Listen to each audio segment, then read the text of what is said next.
Hello everyone, you are welcome to how to solve this very nice algebra equation.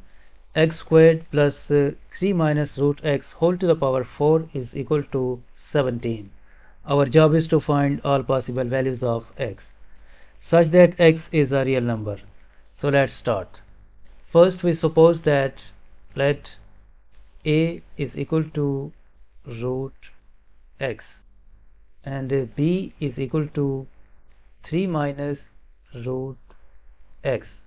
If we add these two equations, this will become a plus b is equal to root x plus 3 minus root x, and this negative root x will be cancelled with this positive root x, and we are left with a plus b is equal to 3. Let's call this equation number 1. Now if we square both sides of this equation, if we square a squared is equal to root x squared, which means that a squared is equal to x and a to the power 4 is equal to x squared. So this original equation will become a to the power 4 plus since b is equal to 3 minus root x, so this will become b to the power 4 is equal to 17. Let's call this equation number 2.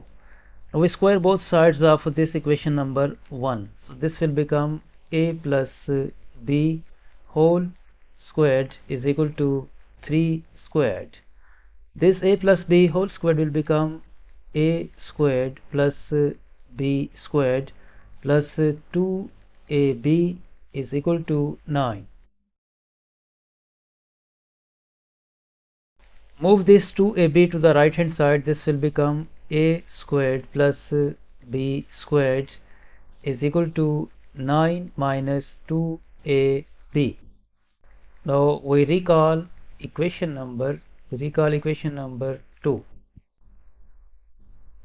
Equation 2 is a to the power 4 plus b to the power 4 is equal to 17. Equation 2 is a to the power 4 plus b to the power 4 is equal to 17.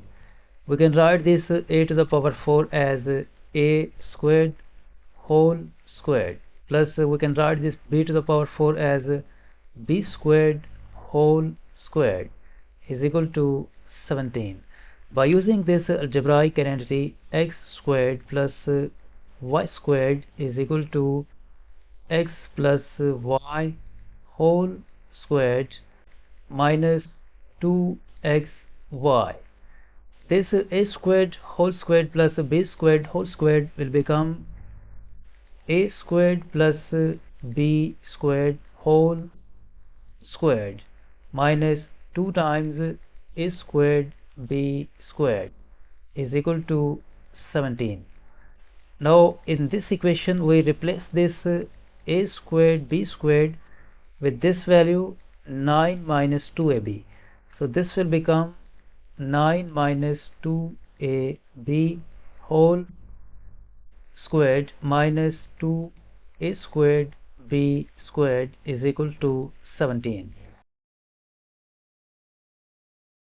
Expand this expression. This will become 9 squared minus 2 times 9 times 2ab plus 2ab squared minus this 2a squared b squared is equal to 17.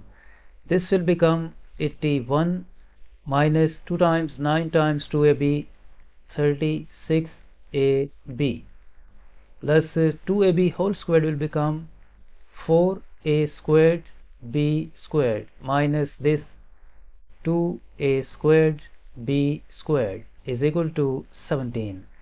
Further simplify, this 4a squared b squared minus 2a squared b squared will become 2a squared b squared, and this negative 36ab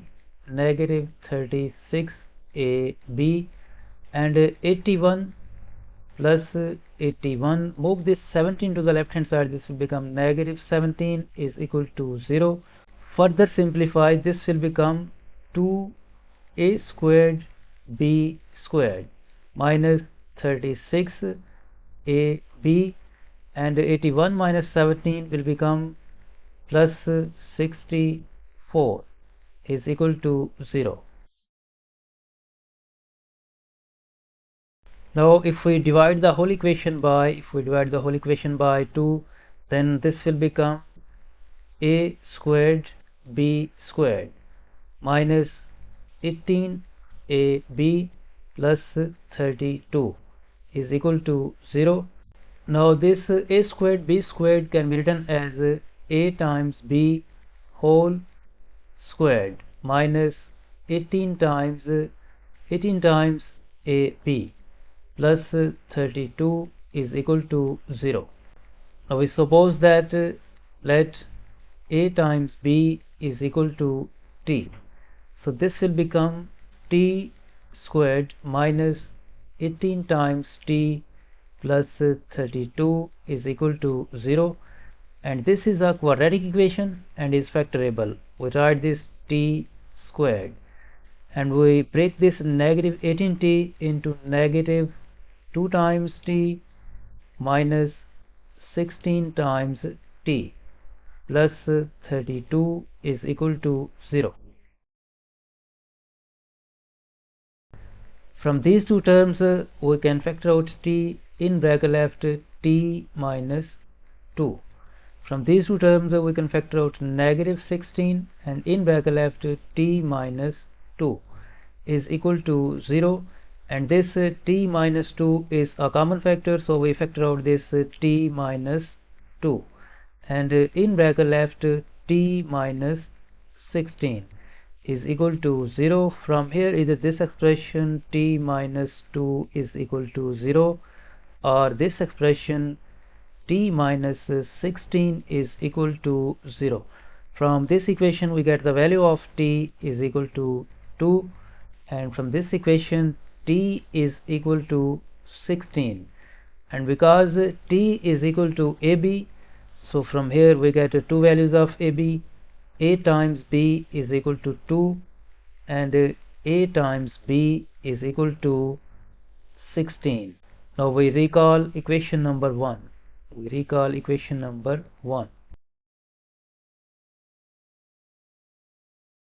Equation 1 is a plus b is equal to 3.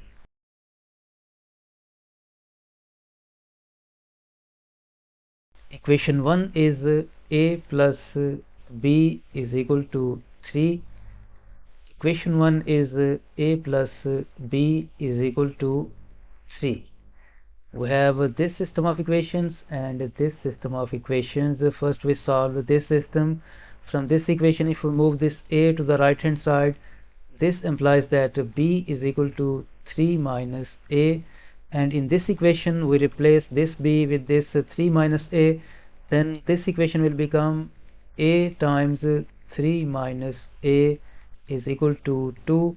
Distribute a times 3, 3a, and a times negative a squared is equal to 2. Move these two terms to the right hand side, this will become a squared minus 3 times a plus 2 is equal to 0.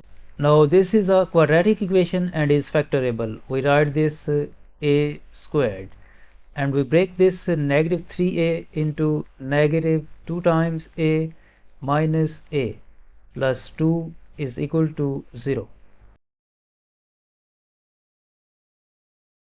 From these two terms we can factor out a in bracket left a minus 2, and from these two terms we can factor out negative 1 in bracket left a minus 2 is equal to 0, and this a minus 2 is a common factor, so we factor out this a minus 2, and in bracket left a minus 1 is equal to 0. From here either this expression a minus 2 is equal to 0 or this expression a minus 1 is equal to 0. From this equation we get the value of a is equal to 2. From this equation we get the value of a is equal to 1. From this case we get two values of a. Now we solve the second case.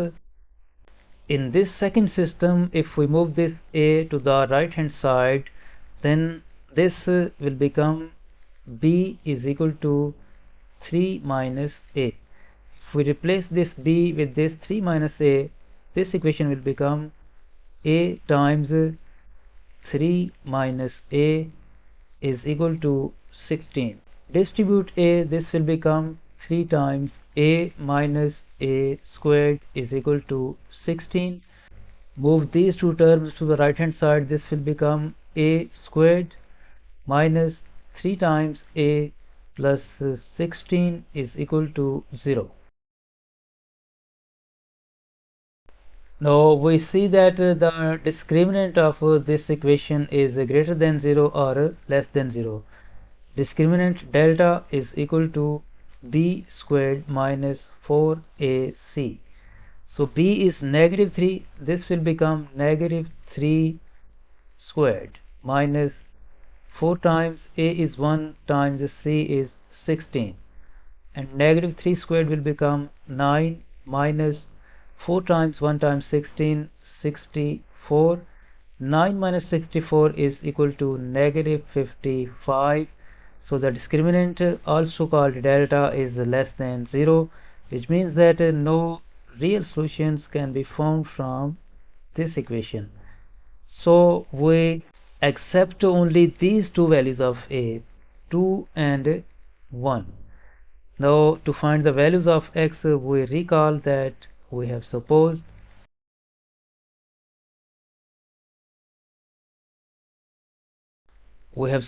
that a is equal to root x.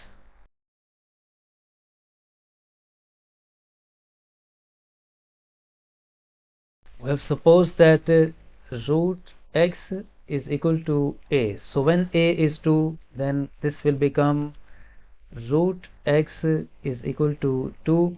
If we square both sides, this implies that x is equal to 4. And when a is 1, then this will become root x is equal to 1. If we square both sides, this implies that x is equal to 1. This is first value of x and this is second value of x. So we have two solutions for this equation. X is equal to 4 and x is equal to 1.